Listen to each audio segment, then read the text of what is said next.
Hai teman-teman semua, balik lagi dengan kami, kelompok 4. Di sini kami akan membahas mengenai tema 4, yaitu cold bread dengan topik dampak zat aditif pada sistem pencernaan.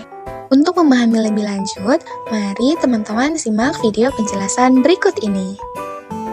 Cold bread merupakan roti dengan tekstur yang sangat lembut dan bentuk yang mengembang. Dalam pembuatan cold bread, bahan yang dibutuhkan yaitu putih telur, gula pasir, tepung maizena, vanili, dan pewarna makanan. Sehingga dalam zat makanan tersebut terkandung karbohidrat, protein, dan lemak. Serta pada cold bread terdapat zat aditif yang digunakan, yaitu zat pemanis seperti gula pasir dan zat pewarna seperti pewarna makanan. Lalu, apa itu zat aditif? Zat aditif dapat dikatakan sebagai zat kimia yang ditambahkan ke produk pangan. Biasanya, pemberian zat aditif pada makanan untuk mempertahankan kualitas produk makanan maupun minuman agar tetap segar dan meningkatkan warna, aroma, dan teksturnya. Penambahan zat aditif pada makanan diperbolehkan dengan pemberian dosis minimal mungkin. Nyatanya, sering kita temui penyalahgunaan pemakaian pewarna untuk bahan makanan. Zat aditif dapat digunakan untuk meningkatkan mutu dan kualitas makanan. Tetapi selain memiliki manfaat, zat aditif juga memiliki dampak negatif pada kesehatan. Berikut uraian dari beberapa macam zat aditif dan dampaknya. Pemanis. Pemanis buatan yang biasanya ditambahkan di produk makanan seperti sakarin dan siklamat dapat memicu kanker. Pewarna. Pewarna sintetik dapat menyebabkan hiperaktif pada anak-anak. Bahan kimianya dapat mempengaruhi saraf pusat dan menyebabkan kerusakan sel otak. Penyedap. Salah satu penyedap yang paling banyak digunakan ada di pasaran yaitu MSG. MSG merupakan penyedap yang berbahaya dan dapat menyebabkan beberapa penyakit seperti kanker, kerusakan saraf otak, dan lain sebagainya. Pengemulsi atau emulsifier. Emulsifier atau surfaktan secara umum digunakan dalam roti, kembang gula, susu, dan sebagainya. Surfaktan sintetis aditif makanan dapat menyebabkan disfungsi barrier usus. Selain itu, surfaktan ini dapat meningkatkan permeabilitas usus melalui paraseluler dan atau mekanisme transseluler. Nah, selanjutnya di sini kita akan membahas lebih dalam mengenai zat aditif dan jenis-jenis zat aditif. Mari disimak penjelasan berikut ini. Makanan atau minuman biasa ditambahkan bahan-bahan tertentu yang disebut dengan zat aditif. Contoh zat aditif adalah pewarna, pemanis, penyedap, pengawet, pemberi aroma, pengental, dan pengemulsi.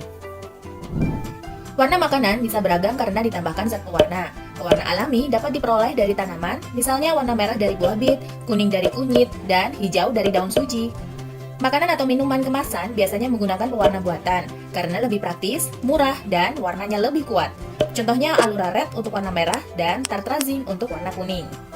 Rasa manis pada makanan atau minuman karena ditambahkan zat pemanis. Pemanis alami yang sering kalian lihat di rumah adalah gula pasir dan gula aren.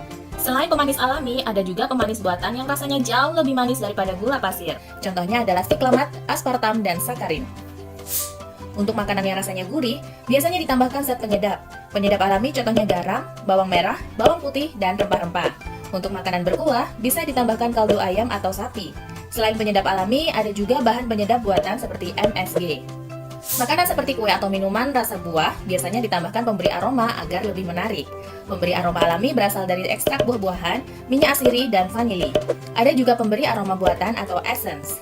Contohnya amil kaproat untuk aroma apel, amil asetat untuk aroma pisang, etil butirat untuk aroma nanas, dan metil antranilat untuk aroma anggur. Selain warna rasa dan aroma, hal yang juga penting dari makanan adalah tekstur.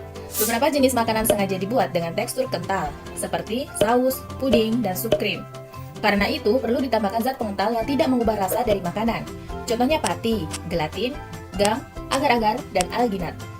Makanan yang terbuat dari campuran air dan minyak, seperti mentega dan mayones, perlu ditambahkan pengemulsi agar campuran tersebut tetap stabil dan tidak terpisah. Contohnya lecitin dalam kuning telur. Lalu, bagaimana caranya agar makanan tidak cepat basi? Salah satunya dengan menambahkan zat pengawet. Garam pada ikan asin atau gula pada manisan buah, selain menambah cita rasa, juga berfungsi sebagai bahan pengawet alami. Pada makanan kemasan, biasanya digunakan bahan pengawet buatan. Contohnya asam benzoat dan asam askorbat. Pada makanan yang mengandung lemak atau minyak, juga ditambahkan BHA atau BHT untuk mencegah tengi. Kandungan zat aditif pada makanan sebenarnya aman bagi tubuh asalkan jumlahnya tidak berlebihan. Selanjutnya, ketika kita memakan sesuatu, makanan tersebut akan dicerna oleh sistem pencernaan. Bagaimana ya mekanismenya? Mari simak penjelasan berikut ini. Mulut, kerongkongan, lambung, usus halus, usus besar, dan anus, atau biasa disingkat dengan sebutan mulut pulsaran. Yang pertama adalah mulut. Di dalam mulut ini, maka makanan akan dicerna secara mekanis maupun kimiawi. Secara mekanis itu dengan cara apa sih? Caranya adalah dengan bantuan gigi. Jadi gigi nanti akan mengunyah secara lembut makanannya. Maka ini yang disebut dengan proses mekanis.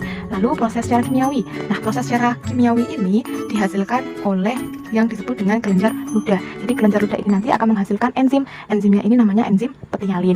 Enzim petialin ini fungsinya adalah mengubah amilum menjadi maltosa. Kemudian dari mulut nanti makanan akan terdorong ke kerongkongan. Nah, di kerongkongan ini itu apa sih? Jadi di dalam kerongkongan ini terjadi gerakan peristaltik, yakni gerakan mendorong makanan menuju lambung oleh otot-otot dinding kerongkongan. Nah, setelah dari kerongkongan ini nanti makanan akan masuk ke dalam lambung. Di dalam lambung ini nanti akan menghasilkan yang namanya getah lambung. Nah, getah lambung ini nanti akan menghasilkan enzim-enzim. Enzimnya itu biasa disingkat dengan nama LAPER. L untuk lambung, A untuk asam klorida, P untuk pepsin atau PE untuk pepsin, dan R untuk renin. Jadi lambung ini menghasilkan enzim, pepsin, renin, dan asam klorida. Kemudian setelah dari lambung nanti makanan akan terdorong masuk ke usus halus. Di usus halus ini ternyata terdiri atas 3 bagian, yakni yang disebut dengan usus 12 jari atau duodenum, usus kosong atau disebut dengan jejunum, dan usus penyerapan yang disebut dengan ileum. Di usus 12 jari ini nanti ternyata saluran usus 12 jari ini masuk ke dua saluran pencernaan, yakni pankreas dan kantong empedu. Di mana pankreas ini nanti akan menghasilkan yang namanya enzim yang biasa disingkat dengan enzim PLTA. P untuk pankreas, L untuk lipase, T untuk tripsin, A untuk amilase. Kemudian setelah dari usus 12 jari nanti makanan akan masuk ke usus kosong atau jejunum. Nah, di usus kosong ini nanti maka makanan juga akan dicerna secara kimiawi oleh enzim apa saja sih? Nah, enzim di dalam usus halus ini biasa disingkat dengan nama masuk laeri, di mana MA adalah maltase, suk adalah sukrase, LA adalah laktase, E untuk erepsin, dan L untuk lipase. Kemudian nanti makanan setelah dari usus kosong atau jejunum akan masuk ke usus penyerapan atau disebut dengan ileum. Nah, ketika masuk di usus penyerapan ini nanti makanan tidak dilakukan pemecahan lagi atau tidak dilakukan pencernaan lagi, tapi langsung diserap oleh dinding halus dari dinding usus dan masuk ke peredaran darah yang kemudian digunakan untuk proses pertumbuhan dan perkembangan. Seperti itu. Nah, setelah dari usus halus nanti akan masuk ke usus besar.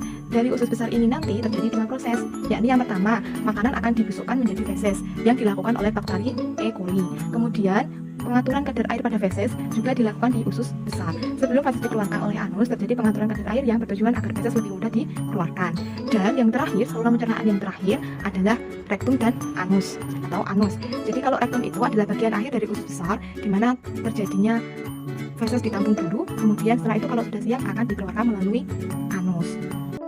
Nah, teman-teman, setelah kita membahas tema Cloud Bread dan topik mengenai dampak zat aditif terhadap sistem pencernaan, kita diharapkan dapat selalu menjaga kesehatan tubuh kita, khususnya sistem pencernaan kita, dengan cara selalu menjaga kebersihan, dengan mengecek komposisi dalam makanan yang kita konsumsi, dan upayakan jangan jajan sembarangan, dan selalu menjaga kebersihan makanan yang kita konsumsi. Mungkin cukup sekian pembahasan kita kali ini. Sampai bertemu di pembahasan berikutnya. Bye-bye.